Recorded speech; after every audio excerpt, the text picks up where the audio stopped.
Have you ever thought you were different from anyone else? Yeah, it's a really common belief, you know. Joseph was different than everyone else, or so it seemed. He was the youngest of 12 boys and one girl.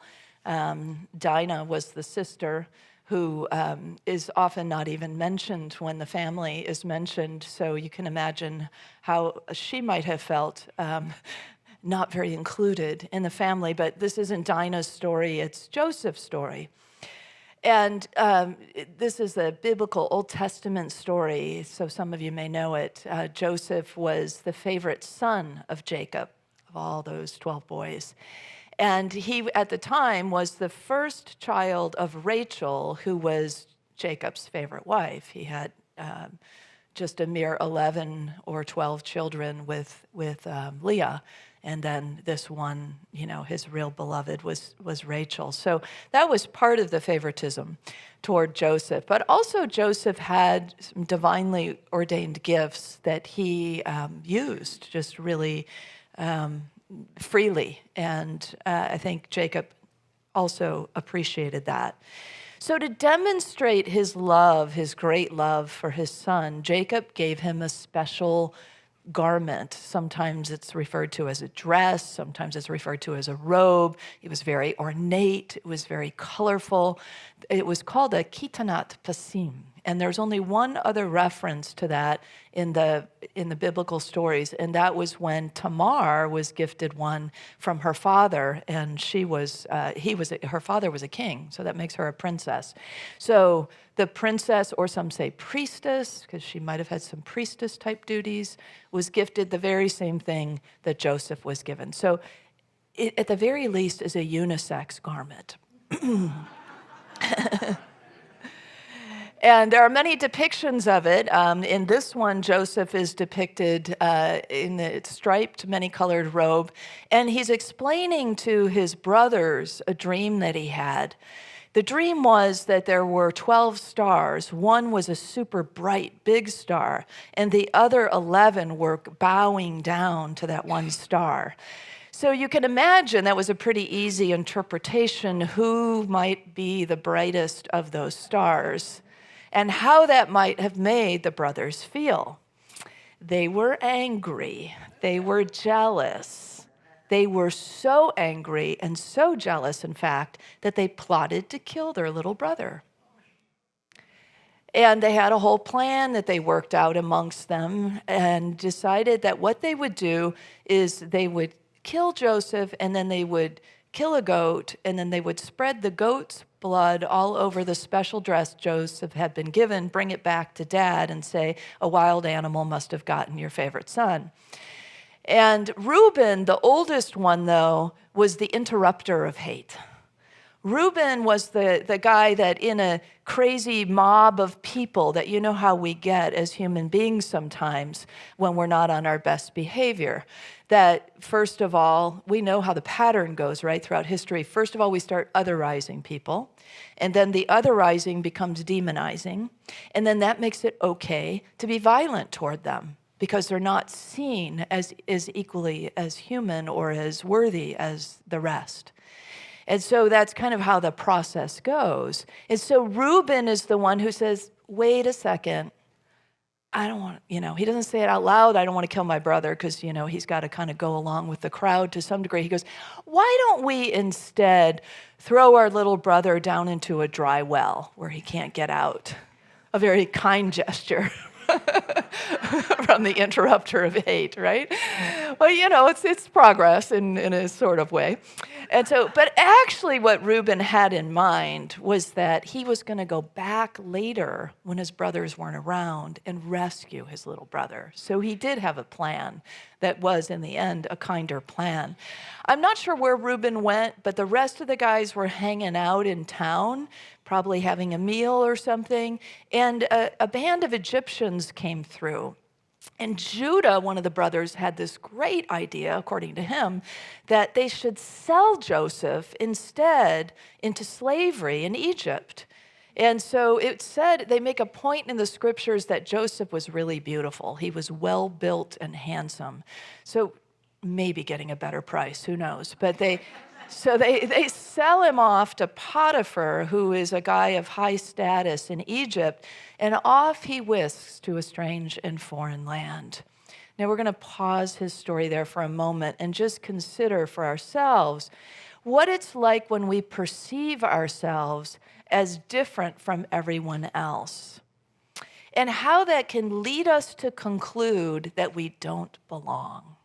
Anybody ever follow that pattern of thought?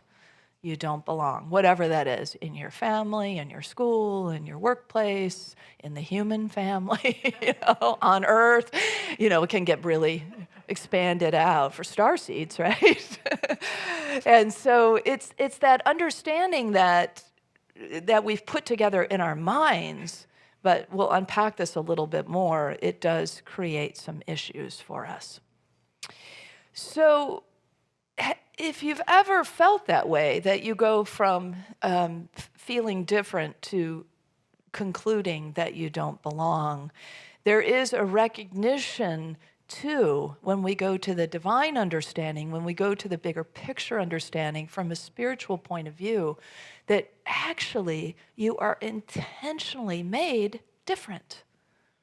Why else would the Creator have made such a diversity of form, even within the human family, of color, of expression, of creativity, of desires and likes and loves?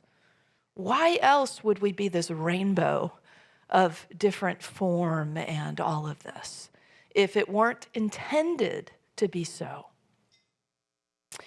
So it says in the scriptures that God not just knows every hair on your head. Now, keep in mind there's about 8 billion of us. Not only, but numbers them all. I mean, that is a pretty clear indication that you are so known and so loved, even that every hair on your head is known. I mean, think about a mother or a father who really loves their baby or their child. They know those intricacies.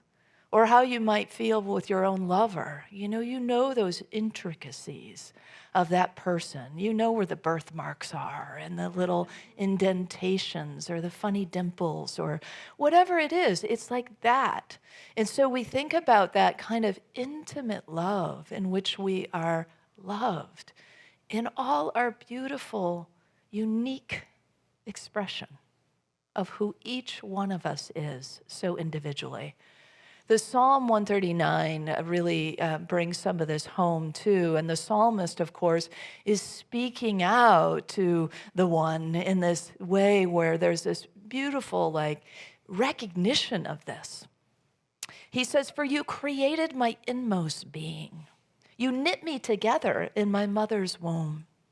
I praise you because I am wonderfully made. Your works are wonderful. I know that full well."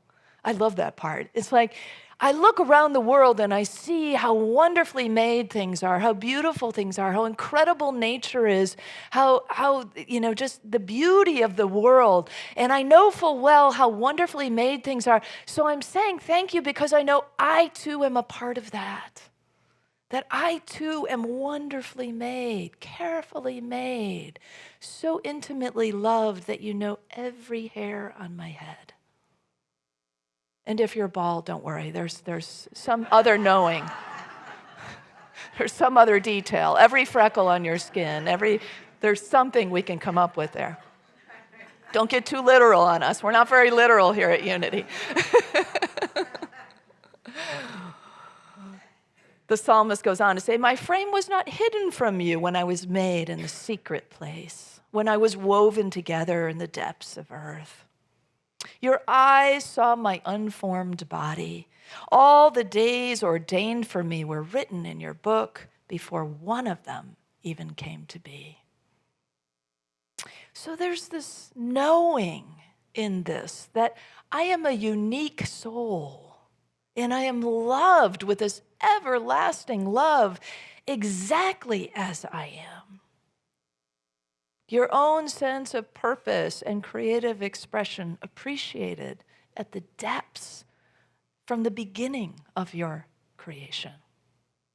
And so to really know that God, love, God, whatever you express that as, God, Goddess, allness, oneness, great spirit, don't get hung up on the words. It's that energy, that allness of the divine that loves you exactly as you are. And that love that created you knows what a precious creation you are. You know what it's like when you create something that is really you're like, yeah, that's good.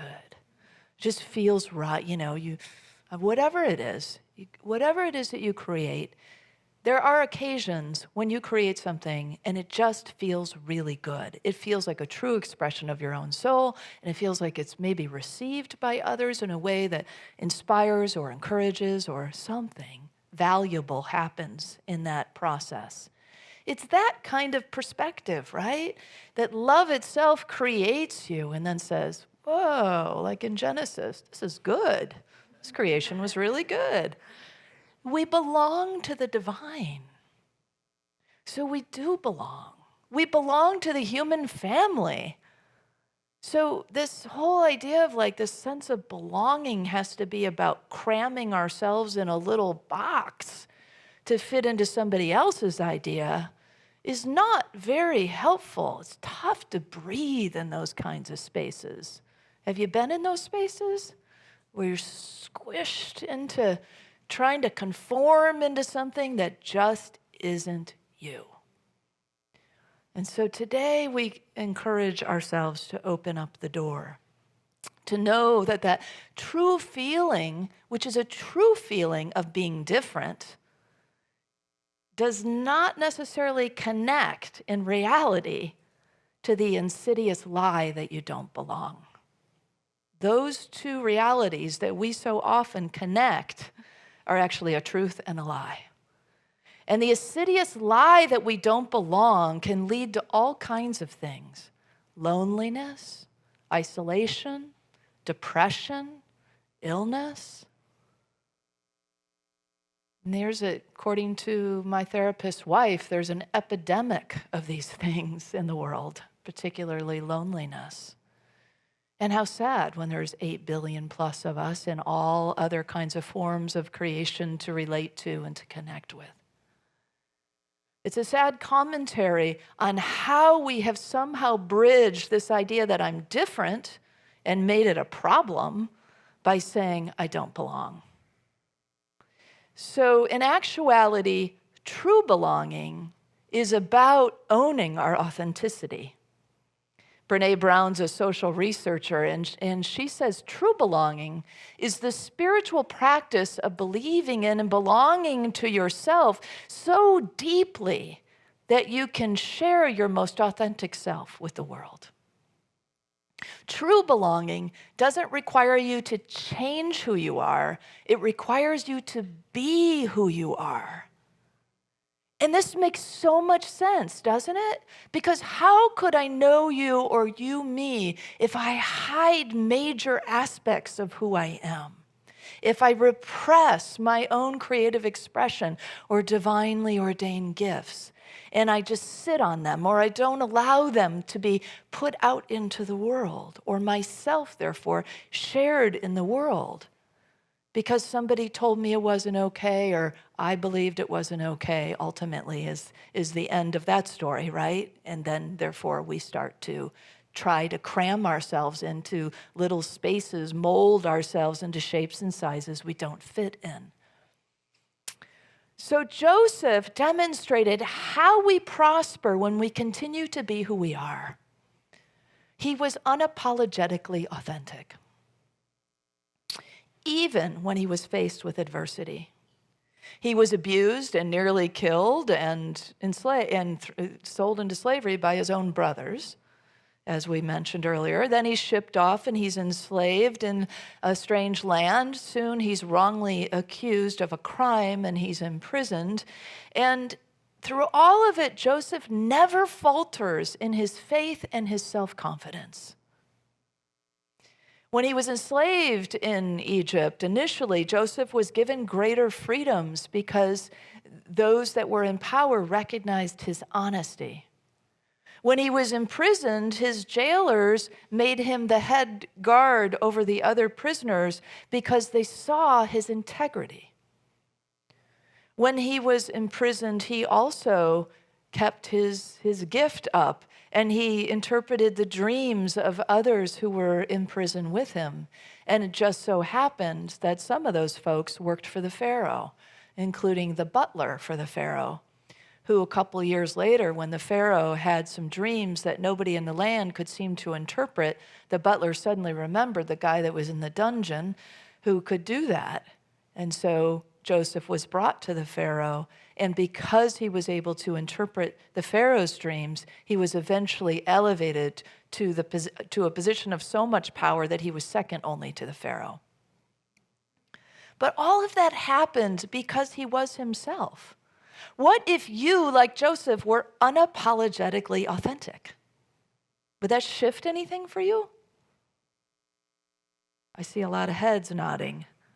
What if you were joyfully proud to be you in your own unique self, in your own creative ways of expressing? What if you let out of the closet those ways of being and thinking and expressing that you have kept hidden so long? Maybe you've even hidden them from yourself. It's time to bring them out. It's time to celebrate all of who you are. If you owned your divinely ordained gifts and used them wherever you could to whoever might need them, what might that look like for you? How fulfilling could that be? So this is what we can do. Some of the things we can do, we can inquire into for ourselves and make changes and open up doors for ourselves in the sense of accepting our own authentic expression. What about on the other side of that? What about how we view others? How we might embrace others' authentic expressions and gifts? What about how we view others who seem different from the majority of the human family? Do we judge them as not belonging, not allowed to fully play in the human family, just to be kind of pushed off to the side, perhaps, at best, or eliminated at worst? It does seem to be what we do. So let's support the pride and joy of what this month is all about by easing the pain that collectively we inflict on people who are just wanting to be themselves. In the queer community, transgender and non-binary people are the most targeted, judged, and currently the most vulnerable people of all those letters I said earlier, plus. And they're the ones who have this sort of put upon them idea that, oh no, you don't get to express anything more fluid than the two poles of gender. In fact, we're going to publicly declare that there's only two. So good luck. And if you love somebody of the same gender, good luck with that too. Because, don't you know, it's divinely ordained that there's only men and women, and they're the only ones that can relate to one another in a loving way. That is a box that does not come from God.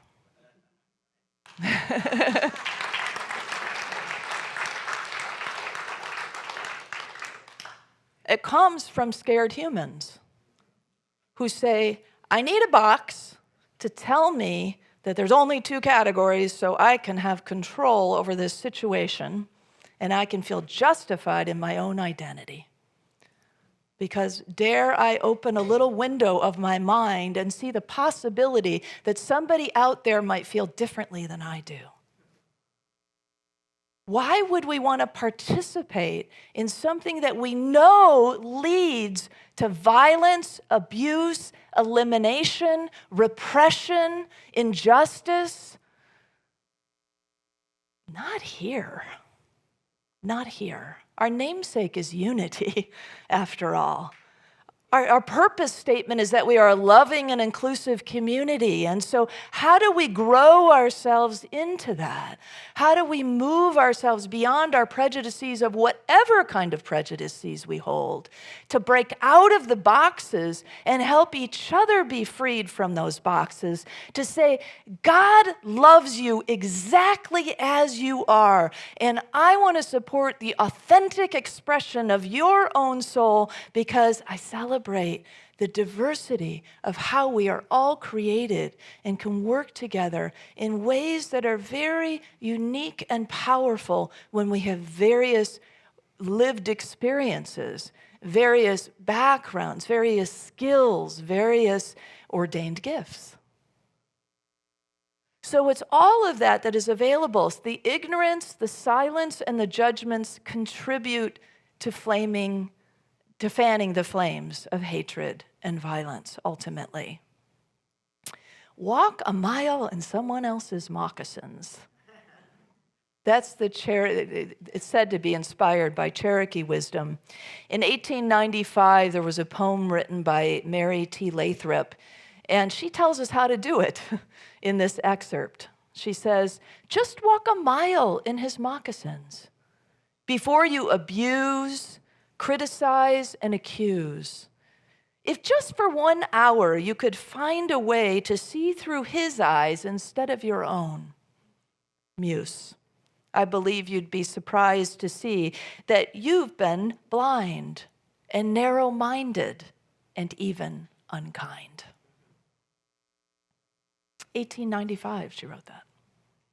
And I don't know how long before that, this idea of walking in someone else's moccasins arose through indigenous wisdom and often, like I said, attributed to the Cherokee. But that idea is, while we can't completely embody somebody else or completely know what it's like for them, at least we could reflect for a moment what it might be like. At least we could go back to the beginning of where we spoke of in this message and say, have you ever felt different? Have you ever felt repressed? Have you ever felt smushed into something that doesn't feel true for you? You know how that feels to walk around in the world like that? Not very good. So could we be the people who open at least a tiny door in our minds to begin to let the light in and out, to begin to open up the way, and then maybe even a bigger window or door of our hearts, and then maybe even in our actions, become the kind of place that we claim ourselves to be, loving and inclusive, or the kind of person. Because really, isn't that the key, that when we begin to own our own authenticity and allow ourselves a little spaciousness to roam, we begin to realize, I need some support. And we find ourselves then in community where the community actually supports the idea and celebrates you exactly as you are. Anybody like those kind of communities? Oh, good. You found one here, actually. And I want you to know that if you're part of the queer community, you are welcome here. And by that, I don't mean like kind of, sort of welcome, conditionally welcome, like things like, these painful disclaimers that we've added, like don't ask, don't tell, or love the sinner, not the sin.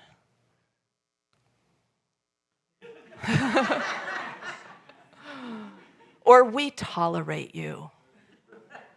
Seriously? I do not want to be tolerated. Do you want to be tolerated? No. So we can do better than that here. We celebrate you. We welcome you. We celebrate you. We're glad you're here. You help us expand our consciousness. You help us open the door of our consciousness. You help us expand into our authenticity, into our inclusivity, into the truth of who we are. Without you, we don't see how repressive it is to repress ourselves and to make ourselves so small and to allow ourselves just to what we think is belonging to fit in. That is not belonging. Belonging is saying, we celebrate you exactly as you are. In fact, your gifts are needed here. Yeah.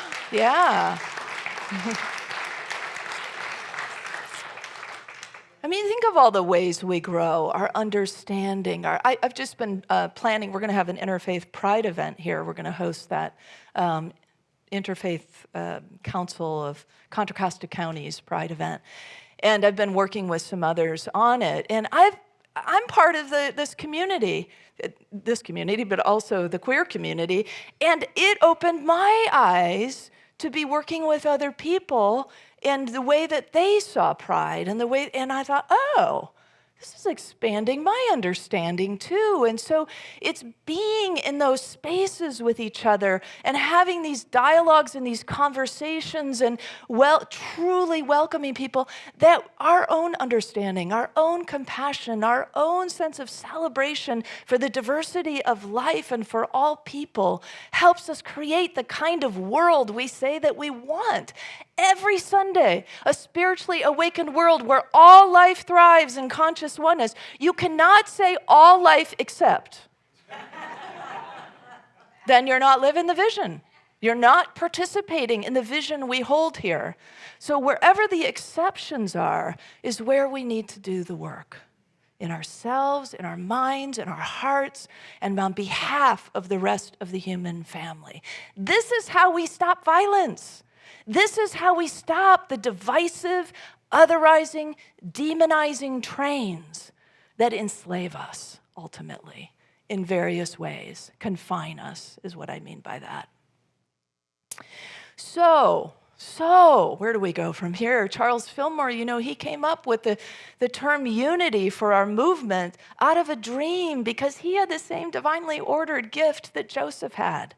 That's how he got guidance, was through his dreams. And he interpreted them, and he lived them, and that's why we even have unity, and why we call it unity.